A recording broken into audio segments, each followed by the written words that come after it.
পেয়েছি তোমারে, চকিতে চপল আলোকে হৃদয় শতদল মাঝে হেরিল একই অপরূপ রূপ।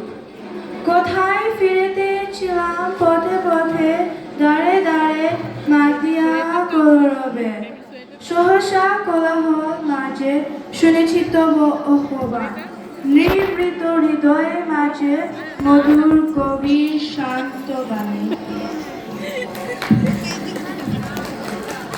আপনি হলুদ শাড়ি করে গেছেন? হ্যাঁ, হলুদ শাড়ি নিয়ে পড়াশোনা আজকে আমাদের তো খুব ভালো লাগে, আপনার বাড়ি তো খুব ভালো লাগে।